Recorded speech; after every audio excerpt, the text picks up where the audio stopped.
Loan. Middle class वाले अपना सपना पूरा करने के लिए इसका ही हेल्प लेते हैं। चाहे वो कार लेनी है तो कार लोन, घर लेना है तो होम लोन, या कुछ पर्सनली कुछ काम है तो पर्सनल लोन। लेकिन हमारे भारत में सबसे ज्यादा जिस पे लोन लिया जाता है वो होता है गोल्ड लोन, क्योंकि हमारा भारत एक ऐसी जगह है जहाँ पे सभी के घर में गोल्ड तो होता ही है ना। हमारे भारत में सभी प्रकार के लोग रहते हैं, चाहे वो गरीब हो, अमीर हो या मिडिल क्लास के हो। ज्यादातर मिडिल क्लास वाले लोग रहते हैं। सभी के घर में थोड़ा या ज्यादा सोना तो है ही, चाहे खुद से खरीदा हो, चाहे उनके रिलेटिव्स ने या उनके पूर्वजों ने उन्हें गिफ्ट किया हो।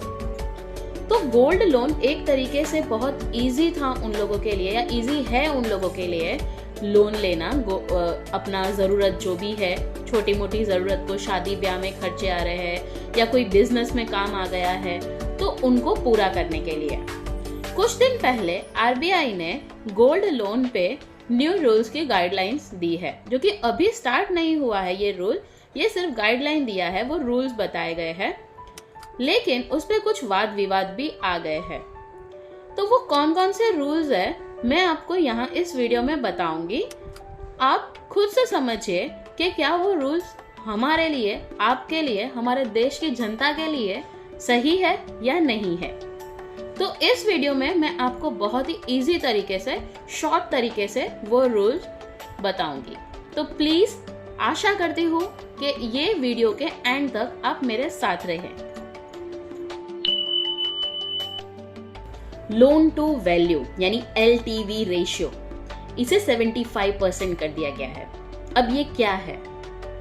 अगर आप 1000 रुपए का गोल्ड लेके बैंक के पास जा रहे हो लोन लेने, तो उस पे 75% ही आपका लोन जो है वो पास होगा। इट मीन्स 1000 रुपए पे 750 रुपए का लोन आपको मिलेगा, उससे ज्यादा आपको नहीं मिलेगा।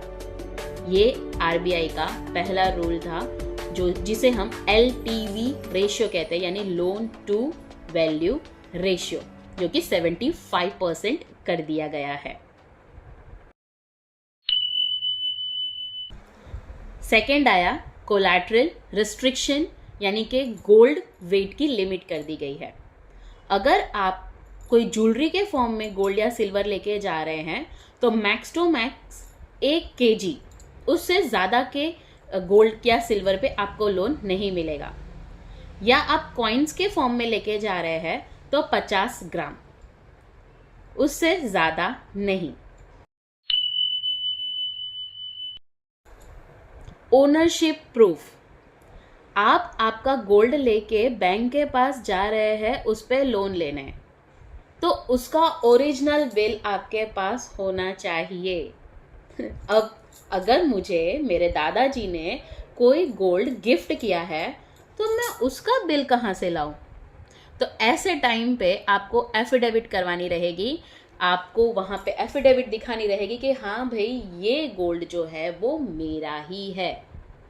एक तरीके से ये सही है ना, कि अगर मैं चोरी कर रही हूँ या मेरा गोल्ड कोई चोरी करके उस पे लोन नहीं ले सकता। तो ये आरबीआई ने दिया है थर्ड रूल में कि भाई आप अगर गोल्ड लेके आ रहे हो हमारे पास लोन लेने या बैंकों के पास लोन लेने, तो ओनरशिप फॉर्म लेके आओ और लोन लेके जाओ। नेक्स्ट जो है गोल्ड वैल्यूएशन स्टैंडर्ड, यानी कि पहले क्या होता था, 18 कैरेट, कोई 24 कैरेट, कोई 22 कैरेट, ऐसे बैंक लोन सैंक्शन करते थे। आरबीआई ने अभी 22 कैरेट के ऊपर ही लोन सैंक्शन करने के लिए बोला है, यानी कि अगर आपकी उससे कम है तो वो उस तरीके से 22 कैरेट के थ्रू एडजस्ट करके उस पे आपको लोन दिया जाएगा। 22 कैरेट पे ही एक स्टैंडर्डाइज फॉर्म हो गया कि भाई सभी लोग, सभी बैंक इस तरीके से 22 कैरेट पे ही अकॉर्डिंग वो जो भी है वैल्यू, उस अकॉर्डिंग 22 कैरेट के अकॉर्डिंग एडजस्ट करके ही लोन देंगे। आप लोन ले रहे हैं यानी आप बोरोवर हैं, तो आप उस गोल्ड के लोन का जो भी आप पैसे ले रहे हो उसका इस्तेमाल आप किस पे कर रहे हो? शादी ब्याह के खर्चे पे कर रहे हो या बिजनेस कुछ आगे कर रहे हो? क्योंकि पहले ऐसा नहीं होता था। जैसे अगर मैंने गोल्ड लोन लिया है, अब मैं उस पैसे का कुछ भी करूं, मुझे बैंक को बताने की ज़रूरत नहीं है। लेकिन इस रूल में ये चीज़ बोला गया है कि आप गोल्ड के लोन के जो भी पैसे हैं उसका उपयोग कहाँ करोगे, या आप कोई फर्दर इनकम के लिए कर रहे हो या शादी ब्याह के ऐसे खर्चों में कर रहे हो। तो ये चीज़ आपको आपके बैंक को पूरा अच्छी तरीके से विद प्रूफ बताना रहेगा। ऑक्शन का प्रोसीजर क्या है? जब आपका गोल्ड नीलामी पे जा रहा है तो उसका प्रोसीजर क्या है? तो उसके लिए बैंक ने बोला है कि कभी भी अगर आप बोरोवर का जो गोल्ड है नीलामी पे कर रहे हो तो उसके पहले उन्हें आप बताइए, नोटिस पीरियड दीजिए। उसके बाद वो जो भी आप गोल्ड है मार्केट प्राइस के अकॉर्डिंग उसका कम से कम 90% तो आपको मिलना चाहिए, और जो भी सरप्लस अमाउंट आए वो बोरोवर को वापस कर देना है।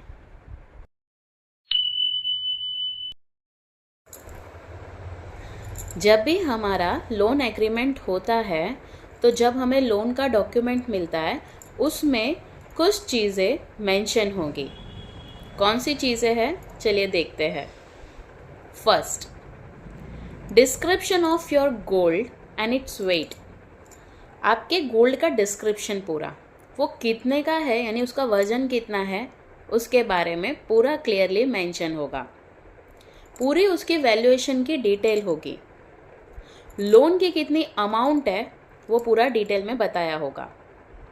ऑक्शन के रूल्स इंक्लूडिंग नोटिस पीरियड, यानी कि आप अगर आपके पैसे जो भी है पेमेंट नहीं कर पा रहे हो तो जब आपका अगर गोल्ड ऑक्शन पे जाएगा यानी नीलामी पे जाएगा तो उसके बारे में भी वहाँ मेंशन किया होगा पूरा नोटिस पीरियड के साथ। Timeline for releasing gold upon full repayment, यानी कि पूरा टाइमलाइन उसमें बताया होगा कि कब तक आप आपके गोल्ड का पूरा रीपेमेंट कर सकते हैं। ऑक्शन के सरप्लस रिफंड आपको वापस कर दिए जाएंगे, ये भी चीज़ उसमें मेंशन होना चाहिए। तो जब भी आप अगर लोन एग्रीमेंट कराने जाओ या लोन आप गोल्ड लोन ले रहे हो तो लोन के डॉक्यूमेंट्स में ये सारी चीज़ें है कि नहीं पूरा अच्छे से क्लियरली देखना। ये जो आरबीआई ने जो न्यू रूल्स बताए हैं ये चीज़ सही है या गलत? अगर इसका अफेक्ट होगा तो कौन से क्लास के पीपल पे ज़्यादा अफेक्ट होगा, ये चीज़ें ज़रूर बताएं। तब तक के लिए thank you. Please like, share, and subscribe.